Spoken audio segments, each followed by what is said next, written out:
کہ مزدور اس بات کو سمجھتا ہی نہیں کہ اس کا مقام کتنا، وہ اس بات کو جانتا ہی نہیں اللہ نے اسے اعزاز کتنا دیا ہے۔ ملت کا جوان سب سے پہلے تو کبھی کسی کی جیب کی طرف نہ دیکھے، اور یہ بات یاد رکھ لیں، درجنوں بزرگوں کے ارشادات کی روشنی میں ایک موٹی بات بیان کر رہا ہوں، توجہ ہے میری بات پر؟ جس کی توجہ دوسروں کی جیب پہ ہوتی ہے وہ رسوا ہو جاتا ہے۔ کاہل لوگ جو زندگی میں صرف ہاتھ پھیلانے کے عادی ہوتے ہیں، ان کے دامن میں سوائے رسوائی کے کچھ نہیں آتا، ان کے حصے میں سوائے بدنامی کے کچھ نہیں آتا، اور جو اپنی بازو کی قوت کے زور پر، اقبال کہتے ہیں اپنی دنیا آپ پیدا کر اگر زندوں میں ہے، سر آدم ہے ضمیر کن فکاں ہے زندگی، اپنے لیے خود جینا سیکھیں، ملت کے لیے کچھ کرنا سیکھیں۔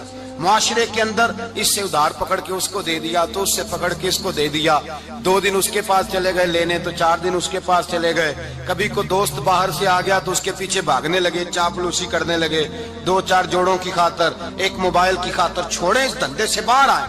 میں نے کہا ایک پیشہ برا ہے، ایک پیشہ، اور وہ ہے ہاتھ پھیلانا، باقی کوئی پیشہ برا نہیں۔ 18 گھنٹے مزدوری کرو، نکلو باہر، نکلو میدان میں آؤ، جدوجہد کرو، مزدوری کرو جب تیرا ہاتھ مزدوری تک جائے، اور یاد رکھو رزق حلال کھانا ہے اور رزق حلال ہی کھلانا ہے، یہ وقار ہے۔ رزق حلال مومن کا وقار ہے۔ جو لوگ لقمہ حرام کھاتے ہیں وہ اپنا وجود کھو بیٹھتے ہیں، روحانی طاقتیں کھو بیٹھتے ہیں۔ میرے اعلیٰ حضرت رحمت اللہ علیہ فرماتے ہیں جس کا نماز میں دل نہ لگے، جس کا مسجد جانے کو دل نہ کرے، جس کا عبادت پہ توجہ نہ ہو، جس کا دین کی طرف رغبت نہ ہو، اسے غور کرنا چاہیے کہ اس کا کئی رزق میں لقمہ حرام تو شامل نہیں ہو گیا۔ فرمایا جب لقمہ حرام شامل ہوتا ہے تو اللہ تبارک و تعالی معرفت کا نور چھین لیتا ہے، پھر انسان کی زبان سے تاثیر چلی جاتی ہے، پھر اس سے سجدوں کی جو کیفیت ہوتی ہے وہ روٹ جاتی ہے، درود و سلام کے ذائقے نصیب نہیں ہوتے۔ میرے مصطفیٰ کریم صلی اللہ علیہ وسلم گزر رہے تھے، ایک آدمی دعا مانگ رہا تھا، یا رب یا رب یا رب یا رب کہہ رہا تھا۔ نبی پاک نے فرمایا یہ قیامت تک بھی دعا مانگے تو اس کی قبول نہیں ہوگی۔ صحابہ نے کہا حضور آپ تو رحمت للعالمین ہیں اور آپ فرما رہے ہیں اس کی دعا قبول نہیں ہوگی۔ نبی پاک نے فرمایا اس لیے قبول نہیں ہوگی کہ جو کپڑے پہنے ہیں وہ بھی حرام پیسوں کے ہیں، اور جو اس نے کھایا ہے وہ بھی حرام پیسوں کا ہے، اور جو پیا ہے وہ بھی حرام پیسوں کا ہے۔ کیسے اس کی التجا اس کی بارگاہ میں قبول ہوگی جب یہ لباس سے لے کر خوراک تک اور خوراک سے لے کر مشروب تک ہر چیز ناجائز پیسے، تو معرفت کا حسن کیسے پیدا ہوگا؟ فجر میں آنکھ کیسے کھلے گی؟ قرآن پاک کی طرف دل کیسے جائے جب تیرے اندر رزق حلال جاتا ہے؟ حضرت بایزید بستامی فرماتے ہیں تو محنت کر کے حلال کی روٹی کھا، وہ تیرے وجود کے اندر جا کے نور بن جائے گی، اور ایسا نور بنے گی کہ وہ روٹی تجھے صبح خود جگا کے بیدار کرا کے اللہ کی بارگاہ میں جھکا دے گی۔ رزق حلال کھائیں، محنت کریں، جدوجہد کریں۔ حاتم طائی بہت بڑا سخی تھا۔ کسی شخص نے ایک دن حاتم طائی سے پوچھا کہ تو نے کبھی اپنے سے بھی بڑا سخی دیکھا ہے؟ کہنے لگا ہاں میں نے اپنے شہر کا ایک بابا دیکھا تو مجھ سے بھی زیادہ سخی ہے، مجھ سے بھی زیادہ سخی، مجھ سے بھی زیادہ، تجھ سے زیادہ؟ کہنے لگے میں نے سارے شہر کی دعوت پکائی، چھوٹے بڑے امیر غریب سارے آئے، دعوت پکائی سارے شہر کی، سب لوگ آئے، ہر آدمی کو میں نے بلایا، علماء کو، ادیبوں کو، شاعروں کو، تاجروں کو، صنعت کاروں کو، سب کو دعوت دی۔ میں نے سوچا کہ ذرا دیکھوں تو صحیح پلٹ کے کوئی رہ تو نہیں گیا جو آیا نہ ہو۔ چہرے پہ میں نے نقاب ڈالا اور میں باہر نکلا، ایک ضعیف بزرگ لکڑ آ رہا، جنگل میں لکڑیاں کاٹ رہا ہے۔ میں اس کے پاس گیا تو میں نے کہا بابا تجھے نہیں پتا آج حاتم طائی کی دعوت ہے، تو نہیں گیا؟ کہنے لگا بیٹا مجھے خبر آئی تھی، اطلاع ملی تھی پر میں نہیں گیا۔ تو کیوں نہیں گیا؟ کہنے لگے مجھے ہاتھ کی کمائی کر کے کھانے کا چسکا لگ گیا ہے، مزہ لگ گیا ہے ہاتھ کی کمائی کھانے کا، اب مجھے دوسرے کے دسترخوان پر ذائقہ نصیب۔ ہمارے معاشرے کا تو المیہ ہے، لوگوں کو لذت ہی دوسرے کے دسترخوان پہ آتی، مفت کی روٹی کا ذائقہ نصیب ہوتا ہے، مجھے اپنے ہاتھ کی کمائی کا ذائقہ لگ گیا ہے، اب میں وہاں نہیں جاتا۔ کہتے ہیں میں پلٹنے لگا تو بابے نے بلایا، کہنے لگا ادھر آ یار۔ میں گیا تو اس نے 5 آنے نکالے، کہنے لگا حاتم طائی کا جو بندہ لنگر پکانے والا ہوا نا، یہ 5 آنے اسے دے دینا، حاتم طائی کو ضرورت نہیں میرے پیسوں، تو بڑا امیر آدمی ہے، یہ اس کو دے دینا 5 آنے لنگر والے کو، اور اس کو کہنا بڑے بڑے نیک لوگ آئے ہیں دعوت میں، 5 آنے میرے بھی شامل کر لیں، اور میرے ہاتھ کی کمائی چلو میری بھی روٹی کوئی کھا لے گا، کوئی کوئی اچھا آدمی میرے حصے کے میرے دیے ہوئے پیسوں سے لقمہ کھا لے گا تو اجر مل جائے گا. حاتم طائی کہتے ہیں میں نے کھینچ کے نقاب اتارا اور بابے کو کہا یار سینے سے لگ جا, میں تو مالدار ہو کے سخی ہوں, تو غریب ہو کے بڑا سخی ہے. تو غریب ہو کے بڑا سخی ہے, تیرے اندر اتنی خودداری عزت نفس. میرے بھائی, جس کا ہاتھ پھیلا ہوا ہے اس کا سمٹے گا نہیں, جس کا ہاتھ پھیلا ہوا ہے اس کا سمٹے گا نہیں. جس آدمی نے, میرے نبی پاک صلی اللہ علیہ وسلم نے فرمایا, جس نے اپنی ذات پر سوال کا دروازہ کھول لیا اس نے اپنے اوپر فقر کا دروازہ کھول لیا. سوال کا مجھے دے دو, مجھے دو دو. کہ اسلام ایک پیشے کو ناپسند کرتا ہے اور وہ ہے مانگنے کا پیشہ, ہاتھ پھیلانے کا پیشہ, سوال کرنے کا پیشہ, اس کو ناپسند کیا ہے. باقی تو میرے حبیب پاک سید عالم صلی اللہ علیہ وسلم نے فرمایا اگر تو محنت کر کے روزی کماتا ہے تو پھر تو معمولی آدمی نہیں, پھر تو اللہ کا محبوب بن گیا ہے, پھر تو اللہ کا, پھر تو محبوب الہی ہو گیا ہے تو, پھر تو اللہ تبارک و تعالیٰ تجھ سے محبت فرماتا ہے. اگر تو محنت کرتا ہے, مشقت کرتا ہے, آگے بڑھتا ہے, روزگار کے لیے نکلتا ہے, پھر تو اللہ کا محبوب ہے. نبی کریم علیہ الصلوۃ والسلام نے مزدور کو جو سب سے بڑا درجہ عطا فرمایا, سب سے بڑا مقام عطا فرمایا, وہ یہ ہے. کسی صحابی نے پوچھا یا رسول اللہ صلی اللہ علیہ وسلم سب سے اچھا کھانا کون سا ہے؟ تو حضور نے فرمایا وہ کھانا جو بندہ اپنے دو ہاتھوں سے مزدوری کر کے کھاتا ہے, وہ کھانا سب سے اچھا ہے. فرمایا اللہ کے نبی حضرت داؤد علیہ السلام اپنے ہاتھوں سے مزدوری کرتے. اور پھر نبی کریم سید عالم صلی اللہ علیہ وسلم نے جو دین ہمیں عطا فرمایا, اس دین کو حضور نے کوئی پنڈتوں اور جوگیوں کا دین نہیں بنایا کہ تم بس غار کے اندر چلے جاؤ, اللہ اللہ کرو, میری طرف دیکھیے گا. یہ نہیں فرمایا کہ تم بس ٹھیک ہے آ جاؤ مسجد تسبیح پکڑ لو, کوئی اور کام نہ کرو, بلکہ حکم دیا ہے کہ کسب معاش کرو, محنت کرو, جد و جہد کرو, ہاتھ ہلاؤ. قرآن مجید فرقان حمید نے کہا وَجَعَلْنَا اللَّيْلَ لِبَاسًا, رات تمہاری پردہ پوشی کے لیے بنائی گئی ہے, رات تمہاری پردہ پوشی کے. وَجَعَلْنَا النَّهَارَ مَعَاشًا, اور فرمایا دن تمہارے رزق کمانے کے لیے بنایا گیا, جد و جہد کے لیے. حضرت عیسیٰ علیہ السلام کی ایک نوجوان سے ملاقات ہوئی تو فرمایا تو کیا کرتا ہے؟ کہنے لگا میں عبادت کرتا ہوں. تو فرمایا کھاتا کہاں سے ہے؟ کہنے لگا میرا بھائی کمائی کرتا ہے تو وہ مجھے اس میں سے حصہ دیتا ہے. تو آپ فرمانے لگے پھر تو عبادت گزار نہیں, تیرا وہ بھائی تجھ سے زیادہ عبادت گزار ہے, جو تیرے لیے یہ بندوبست کرتا ہے, جو تجھے یہ جد و جہد کر کے دیتا ہے, وہ تیرے لیے. حضرت عمر فاروق رضی اللہ تعالیٰ عنہ نے اپنے دور خلافت میں شوق دلایا صحابہ, محنت کرنے کا شوق. ہمارے معاشرے کے اندر لوگ دوسرے کی کمائی پر وقت گزارنا چاہتے ہیں, دوسرے کے مال پر نظر رکھتے ہیں. مجھے کچھ سسرال سے مل جائے, کچھ مجھے رشتہ داروں سے مل جائے, کچھ مجھے دوست احباب سے مل جائے, کچھ مجھے باقی جگہوں سے مل جائے.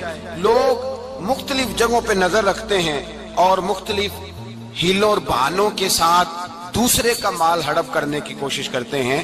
میرے حبیب کریم علیہ السلام نے توجہ دلائی صحابہ کو, مزاج عطا فرمایا. نبی پاک صلی اللہ تعالیٰ علیہ وآلہ وسلم نے ارشاد فرمایا, حضرت عمر کی بات کر رہا تھا, پہلے اس کو مکمل کروں. جناب عمر فاروق رضی اللہ تعالیٰ عنہ نے شوق دلایا صحابہ کو. تو ایک دن آپ گزر رہے تھے تو ایک صحابی وہ درخت لگا رہے تھے, اپنے ہاتھ سے درخت لگا رہے تھے. تو حضرت عمر فاروق رضی اللہ تعالیٰ عنہ نے دیکھا تو دیکھ کر فرمانے لگے تجھے مبارک ہو, تجھے. فرمایا اللہ تبارک و تعالیٰ تیری عزت بھی بڑھا دے گا اور تیری محتاجی بھی دور فرما دے گا, اس لیے کہ تو محنت کر رہا ہے, تو جد و جہد کر رہا ہے, تو اپنے ہاتھ سے کوشش کر رہا ہے. اللہ تبارک و تعالیٰ تیرا رزق بھی بڑھا دے گا اور اللہ تیری عزت میں بھی اضافہ کرے گا. نبی کریم علیہ الصلوۃ والسلام نے فرمایا عدل کرنے والے بادشاہ کے ساتھ جو آدمی جہاد کے لیے نکلے اس کا دین میں سب سے بڑا درجہ ہے.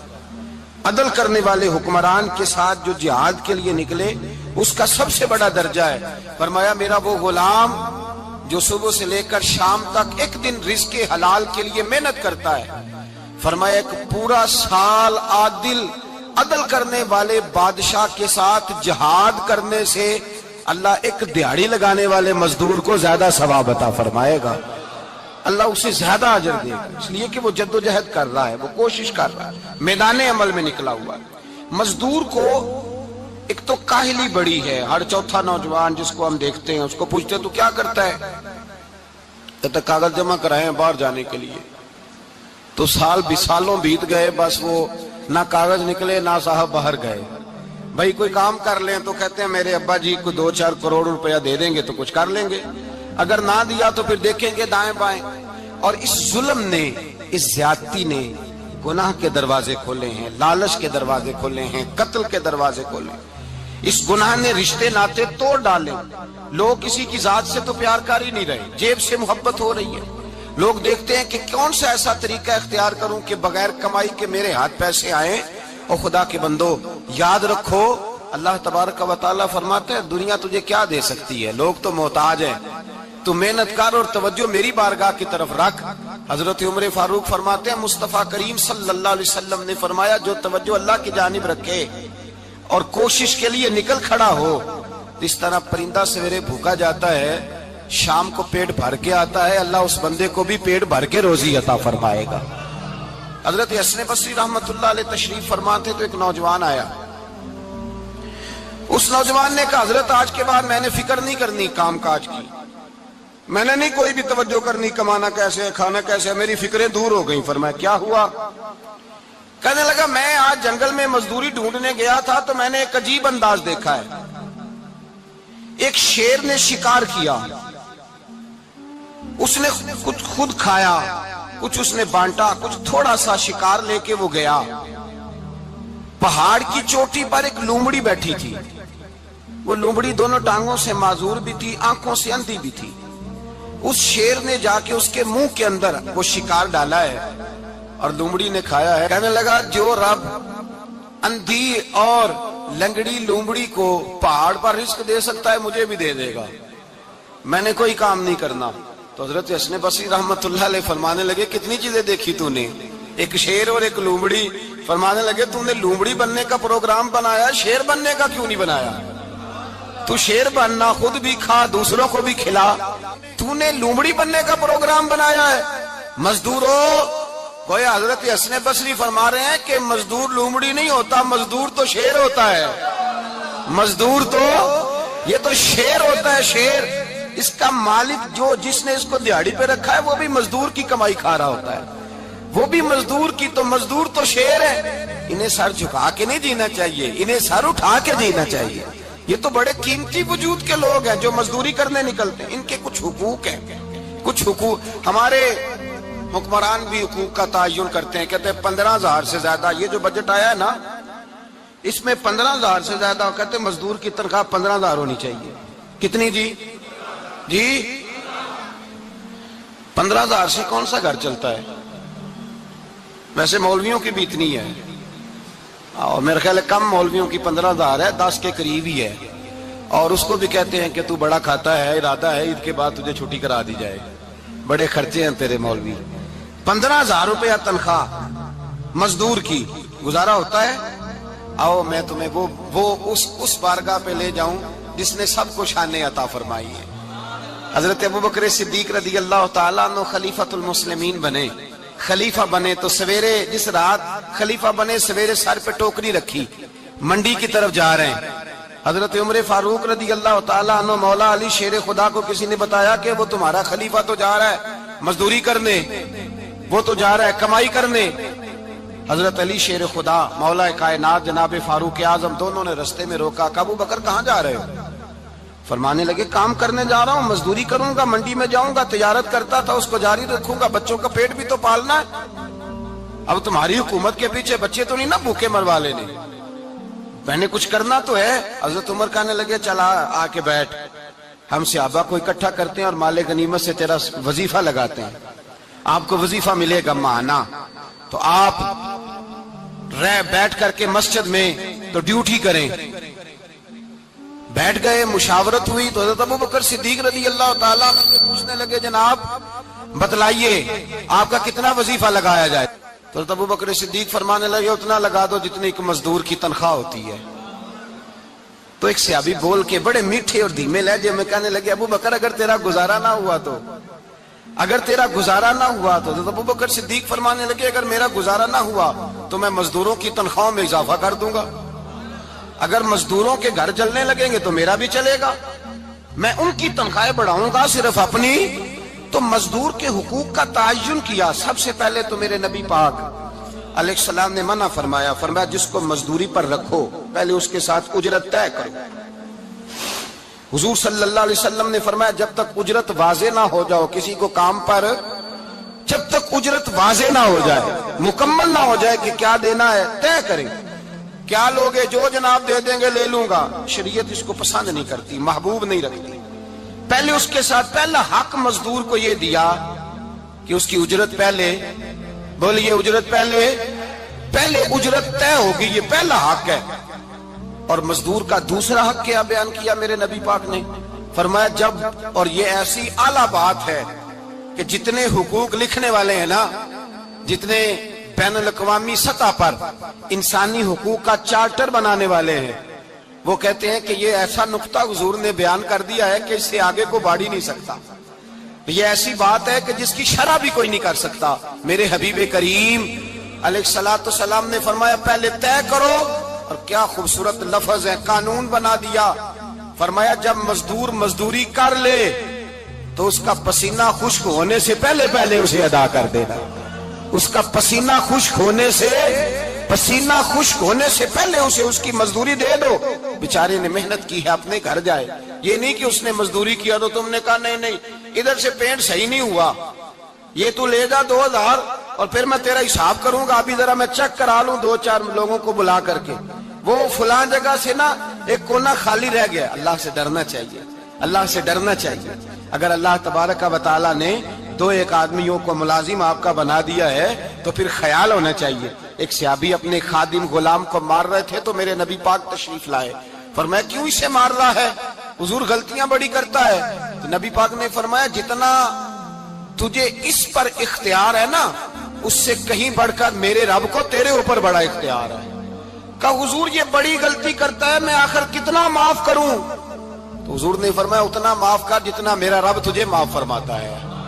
پتہ ہے تیری صبح سے لے کر شام تک کتنی کوتاہیاں ہیں۔ درگزر کا حکم دیا، پہلا حق یہ دیا مزدوری طے کرو، دوسرا حق یہ دیا پسینہ خشک ہونے سے پہلے ادا کرو، تیسرا حق یہ دیا کہ اس سے درگزر کرو، غلطی ہو جائے تو درگزر کرو۔ تو یا رسول اللہ مزدوری کتنی دیں؟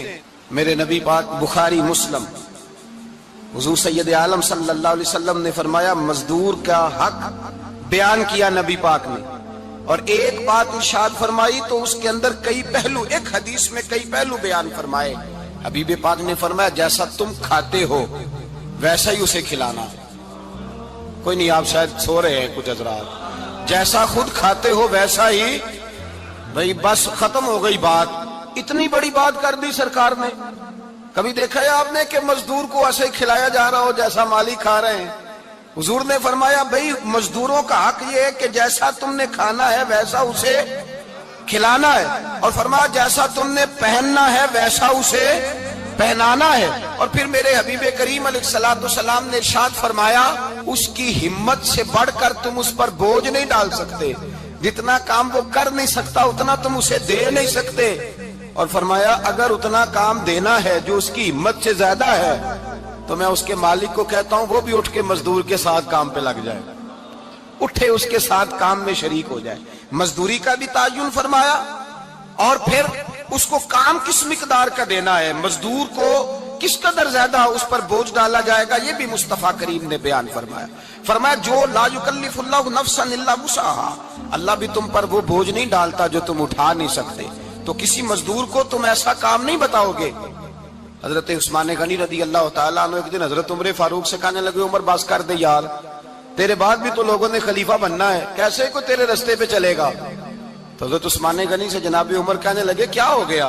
آپ فرمانے لگے کل میں دیکھ رہا تھا کہ لوگ باغ میں مزدوری کر رہے تھے اور آپ امیر المومنین ہو کے ان کا ہاتھ بٹا رہے تھے، ہاتھ بٹا رہے تھے۔ تو حضرت عمر کہنے لگے بوڑھے تھے، بیمار تھے، مزدوری کر رہے تھے تو پسینہ بہہ رہا تھا، کیا ہو گیا اگر تھوڑا سا میں نے ساتھ دے دیا؟ حضرت جناب سیدنا فاروق اعظم یہ لفظ کہتے ہوئے رو پڑے۔ آپ فرمانے لگے میں کسی بادشاہ کا شہزادہ نہیں، میں بھی اسی باپ کا بیٹا ہوں جو اونٹ چرا کے گزارا کیا کرتا تھا.